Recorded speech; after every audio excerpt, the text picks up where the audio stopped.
Ei, pessoal, cá estamos nós, né? Hoje nós vamos falar sobre o trabalho escravo no Brasil, com esse assunto que foi debatido na mídia nacional com relação às vinícolas, né, do Rio Grande do Sul e Bento Gonçalves. Mas é importante, assim, a gente ter um certo conhecimento, assim, dominar alguns números, algumas situações importantes, para que nós possamos, assim, compreender o que significa o trabalho escravo no Brasil, como isso iniciou. Antes de eu preparar esta minha fala aqui, eu fiz uma pequena pesquisa e pude observar que, através de dados disponibilizados pela Subsecretaria de Inspeção do Trabalho, que é um órgão ligado ao Ministério da Economia, que foram resgatados do trabalho escravo no Brasil na última década, cerca de quase 7 mil trabalhadores, 6.696 trabalhadores, salvo engano, né? Por que acontece isso? Quais atividades, né, escravizam mais o trabalhador? Infelizmente, gente, isso é real no nosso país. Nós temos um percentual maior de escravização, que é no estado de Minas Gerais, com 28,8%, seguido do estado de São Paulo e depois no Pará, né? Quais atividades mais comuns? Atividades mais comuns são é, criação de gado bovino para corte, cultivo agrícola, né, de café e também a construção civil. Por que a construção civil? A mim me parece que nesse estudo aqui que eu observei seria o percentual maior no estado de São Paulo, porque lá é muito comum, né, edificação, grandes edifícios, etc e tal. Mas isso tem uma história lamentável, né? Uma história que começa desde a época da escravidão no Brasil. A escravidão no Brasil, ela inicia no ano de 1530, com o início da colonização, né, pelos portugueses aqui no nosso estado brasileiro, que na época, obviamente, não era estado, né? E a partir do surgimento, da criação das capitanias hereditárias, é que começou a se desenvolver esse trabalho escravo.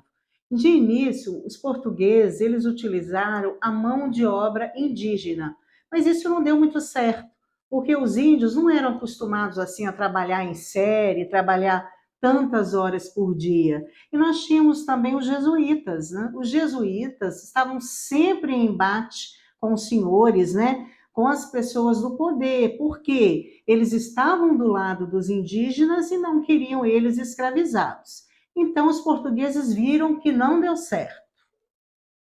A partir de 1550, então, os portugueses começaram a utilizar o trabalho escravos dos negros que vinham, né, da África para o Brasil através dos navios negreiros, etc. e tal.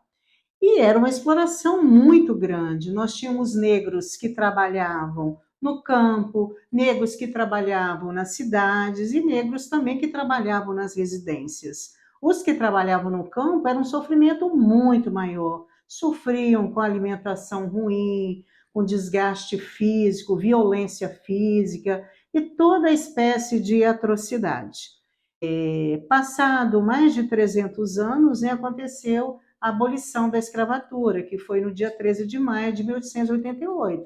Mas não foi por benevolência do Estado brasileiro, claro que não, né? Eles sofreram uma pressão assim muito grande, tanto pela população, né, que já se amotinava, que pressionava os governantes para assim abolir a escravatura, os índios também, que fugiam, formavam os quilombos, e algumas autoridades, notadamente aquelas pessoas mais letradas, intelectuais, os advogados também participaram, né, e se colocaram contra a escravatura.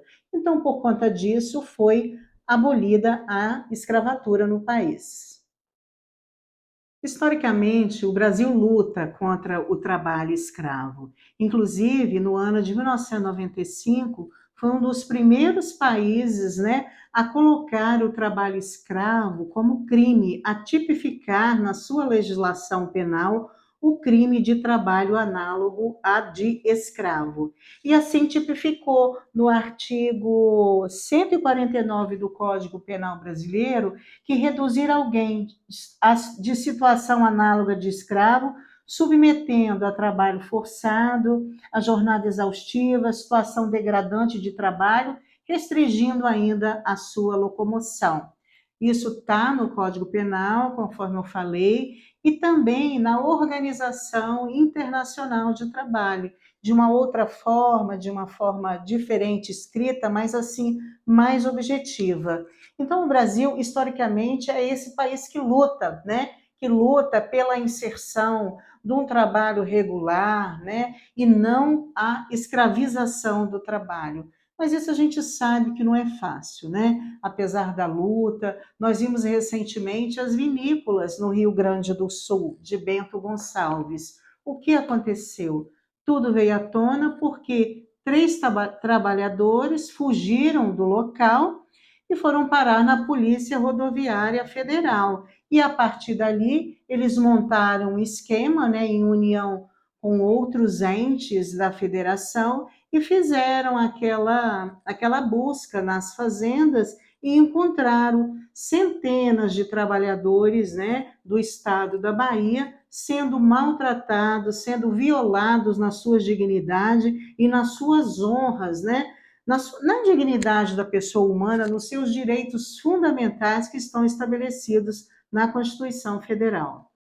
Reduzir alguém à atitude análoga de escravo é lhe subtrair todos os direitos fundamentais que estão estabelecidos na Constituição Federal. Os direitos fundamentais são aqueles inerentes à pessoa humana, que é a dignidade, né? Que é a possibilidade de receber um salário justo, que é a possibilidade de receber os direitos também estabelecidos na própria CLT, Consolidação das Leis do Trabalho, que apresenta vários direitos, 13º, férias, remuneração digna, horas extra, estabilidade em acidente de trabalho. É isso e muito mais também, porque além de suprimir esses direitos estabelecidos na lei, eles partem para a degradação da pessoa humana, na medida que não fazem uma jornada de trabalho que uma pessoa aguente.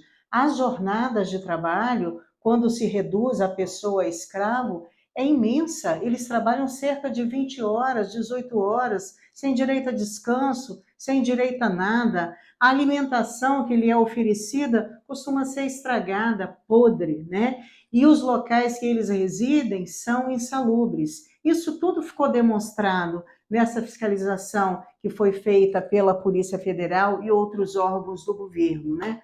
Mas, felizmente, o Ministério Público do Trabalho atuou, né? Fez a fiscalização devida e, no final, fez um termo de ajustamento de conduta com estas empresas, né? Teve um deles, que era da empresa prestadora de serviço, que se negava, não sei se vocês sabiam, ele se negava a assinar o TAC. Aí, felizmente, também, a pedido do Ministério Público, o juiz de direito o juiz do trabalho lá daquela localidade bloqueou 3 milhões de reais da conta da empresa que contratou esse pessoal, né? Com essa restrição desse valor, aí esse empresário foi instado e assinou o termo. Foi um termo muito bem articulado, né?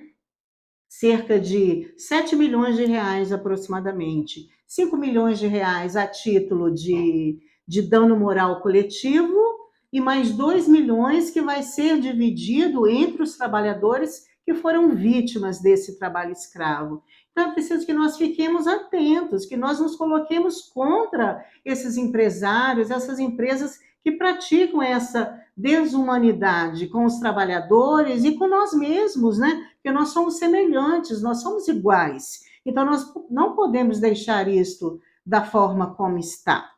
Então, houve esse termo de ajustamento de conduta, com a especificação de multa também. A cada descumprimento de cláusula, né, será a imposição de R$ 300 mil de multa. E quais foram as cláusulas obrigatórias? De não mais fazer isso, as vinícolas também fiscalizar a salubridade ou insalubridade desses trabalhadores, o local onde estão, a alimentação. Não basta só contratar uma empresa de prestação de serviço, é preciso que elas tenham consciência desta necessidade de fiscalização. Então, esse foi um pequeno, né, infeliz exemplo, né, que eu tive que dar aqui sobre essa redução ao trabalho análogo de escravo. E a gente espera que, com a formação de novas pessoas, né, novos e novas advogadas, né, porque como o advogado é o elo, né, na formação do direito, na formação da justiça, nós advogados temos esse dever de levar essa cidadania, de levar ao conhecimento dessas pessoas esse direito. Então, às vezes, na sua localidade, alguém te aborda, alguém te questiona alguma coisa sobre isso, você tem que saber dizer, olha só, você pode procurar o Ministério Público do Trabalho, você pode procurar o Ministério Público do seu estado, que com certeza, ou na própria delegacia, né? Porque é um crime. Então, nós temos esse dever, né? De saber e de acudir aqueles nossos irmãos, né, que sofrem, porque nós levamos também, nós advogados, a dignidade para a pessoa humana. Esse foi o nosso assunto de hoje. Você gostou? Se você gostou, compartilhe esse vídeo, deixe um comentário aqui. Inclusive, você pode colocar um assunto para a gente discutir no nosso próximo encontro. Vou te aguardar.